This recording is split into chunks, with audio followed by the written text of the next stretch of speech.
घाटों का वर्णन होता है, वहां भी ललिता घाट का नाम अंकित है।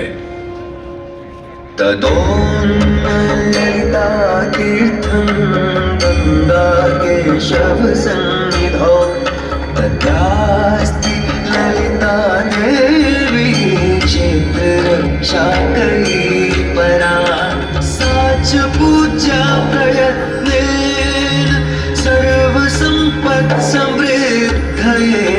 ललिता पूजकानां च जातु विघ्नो न जायते।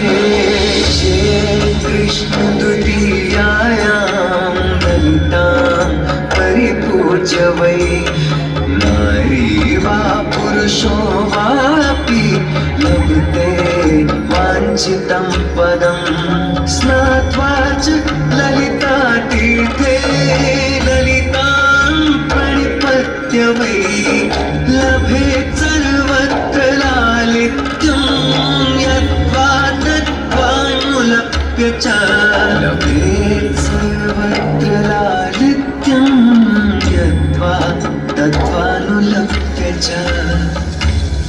गंगा नदी के तट पर स्थित है ललिता तीर्थ,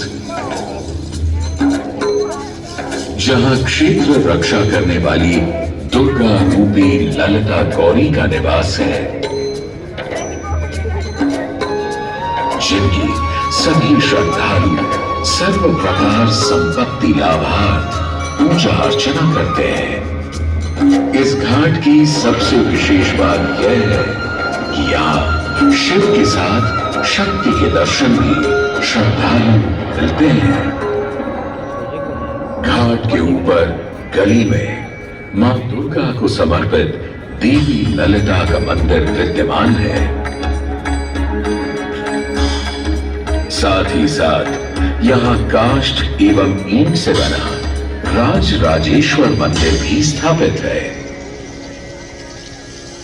भगवान शिव को समर्पित काशी में यह मंदिर नेपाल के पशुपति मंदिर का प्रतीक रूप है। वर्तमान में सुशोभित यह ललिता घाट पूर्व में 3 भागों में विभक्त था। दक्षिण दिशा की ओर से चलें तो नेपाली घाट, ललिता घाट एवं राजराजेश्वरी घाट। इनका उल्लेख सन 1930 में मोती चंद्र जी ने किया था, जहां नेपाली घाट एवं ललिता घाट के पक्के निर्माण का श्रेय नेपाल के महाराजा बहादुर शाह को जाता है, तो वहीं राजराजेश्वरी घाट के निर्माण का श्रेय सिद्धगिरि जी को जाता है। कालांतर में नेपाली एवं राजराजेश्वरी घाट ललिता घाट में ही समाहित हो गए। ऐसी मान्यता है कि अश्विन मास की कृष्णा तृतीया के दिन ललिता तीर्थ में स्नान कर देवी के दर्शन करने से श्रद्धालुओं की सभी मनोकामनाएं पूर्ण होती हैं।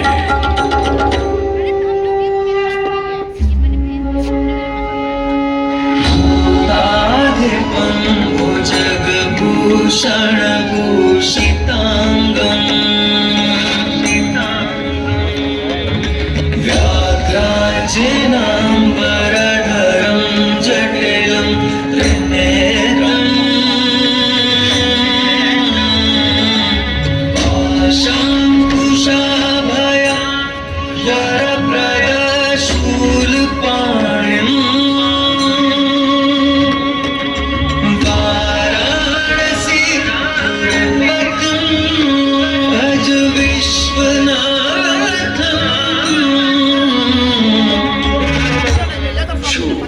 सभी जीवों के स्वामी है, जो सर्पों को आभूषण के रूप में धारण करते हैं, जो बाघ की खाल को सुशोभित करते हैं। सूर्य, चंद्रमा और अग्नि उनके 3 नेत्र हैं तथा वो जटाधारी है, पाश, अंकुश और त्रिशूलधारी है। वे अपने सभी भक्तों को आशीर्वाद देकर उन्हें भय से सुरक्षा प्रदान करते हैं। ब्रह्मांड के स्वामी एवं वाराणसी के भगवान श्री विश्वनाथ की हम वंदना करते हैं। मैं आदि नगरी काशी हूं, वही काशी जो स्वयं भगवान शिव के त्रिशूल पर विद्यमान है। सृष्टि के प्रारंभ में महादेव ने जब पृथ्वी पर अपनी दृष्टि डाली तो उन्हें एक भाग चमकता हुआ प्रतीत हुआ। उसी भाग को भगवान शिव ने काशी का नाम दिया। कालांतर में गंगा नदी के तट पर बसी इस काशी नगरी में समय समय पर अनेकों घाट विकसित हुए, जहां श्रद्धालु आकर पूजा अर्चना एवं स्नान किया करते थे। माना तो यह भी जाता है कि यह नगरी एक बहुत सुंदर वन से ढकी हुई थी, जहां पीपल, आम, बरगद, शीशम आदि के वृक्ष हुआ करते थे, जिनकी छाया में बैठ ऋषि मुनि, साधु संत आनंद से तपस्या किया करते थे। इसलिए इस जगह का उल्लेख आनंद वन के नाम से भी किया गया है। जितनी पुरानी काशी नगरी है, उतना ही पुराना यहां का काशी विश्वनाथ मंदिर भी है। भगवान शिव को विश्वेश्वर, विश्वनाथ आदि नामों से भी संबोधित किया जाता है, जिनका अर्थ है संपूर्ण विश्व के स्वामी। किंवदंतियों की माने तो सृष्टि के आदि में जब भगवान शिव एवं मां पार्वती पृथ्वी का भ्रमण कर रहे थे, उन्हें यह स्थान बहुत प्रिय लगा। तब मां पार्वती को यहां कुछ समय रुकने की इच्छा हुई, तो भगवान शिव अपने लिंग रूप में यहीं स्थापित हो गए। तभी से 12 ज्योतिर्लिंगों में इस मंदिर को विश्वेश्वर मंदिर के नाम से भी जाना जाने लगा, जहां भगवान शिव और माता पार्वती सदैव वास करते हैं। सदियों से इस पवित्र नगरी ने अनेक ऋषि मुनियों, तपस्वियों, धर्म गुरुओं आदि को अपनी ओर आकर्षित किया है। आदि शंकराचार्य एवं मंडन मिश्र ने इसी मंदिर के प्रांगण में बहुत समय व्यतीत किया। समय बदला, दौर बदला, भारत के स्वर्णिम काल पर विदेशी आक्रांताओं की नजर पड़ी, जिसे वे लूटने एवं सनातन संस्कृति को नष्ट करने के उद्देश्य से यहां आए। जब प्रथम बार गौरी ने आक्रमण किया, तब पृथ्वीराज चौहान ने उसे बुरी तरह पराजित किया था।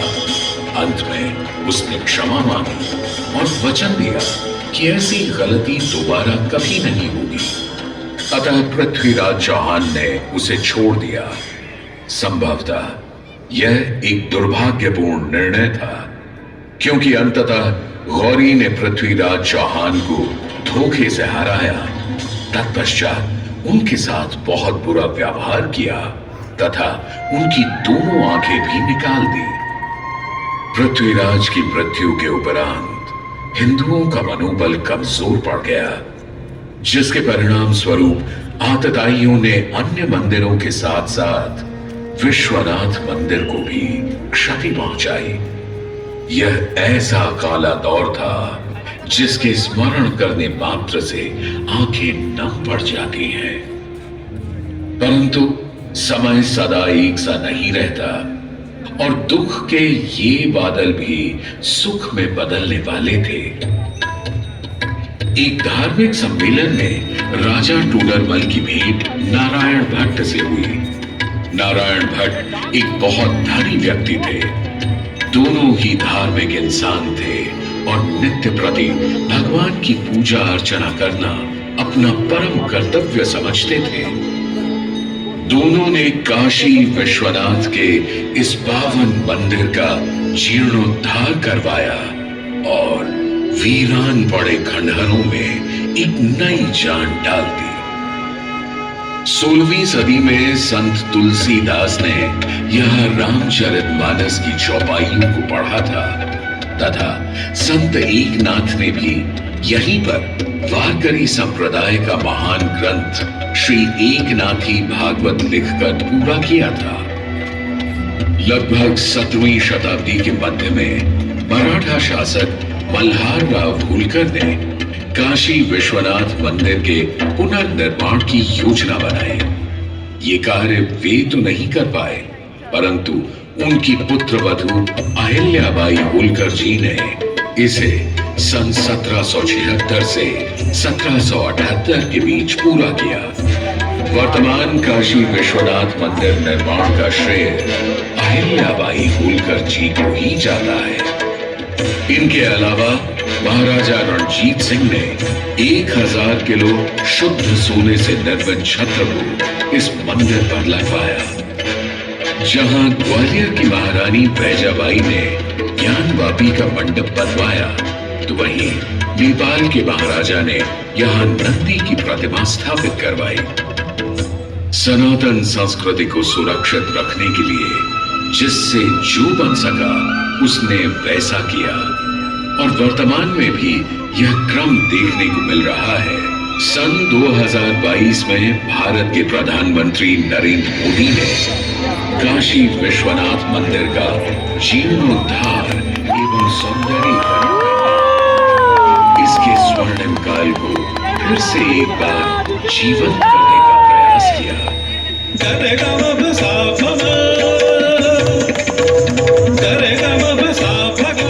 भगवान शिव को समर्पित काशी विश्वनाथ का यह पावन मंदिर सदियों से करोड़ों श्रद्धालुओं का प्रेरणा स्रोत रहा है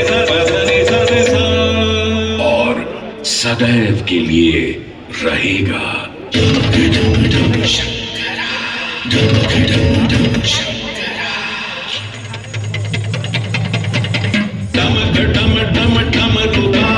भोलेनाथ महेश्वरा डमक डम डम डमरू बाजे भोलेनाथ महेश्वरा त्रिकुटी धनुष कमान साधे त्रिनेत्र बाण को शंकरा त्रिकुटी धनुष कमान साधे त्रिनेत्र बाण को शंकरा हे शंकरा हे शंकरा हे शंकरा वाराणसी के हो बसैया हो पिता गजराज के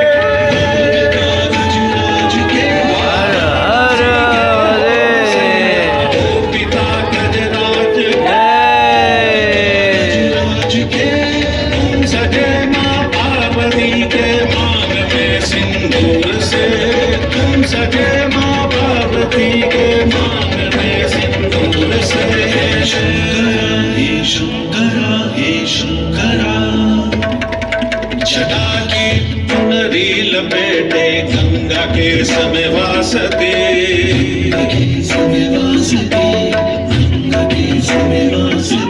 जटा की चुनरी लपेटे गंगा के समय वासते चंद्रमा की रजत कांति शीस तुम्हारी प्रकाशते चंद्रमा की रजत कांति शीस तुम्हारी प्रकाशते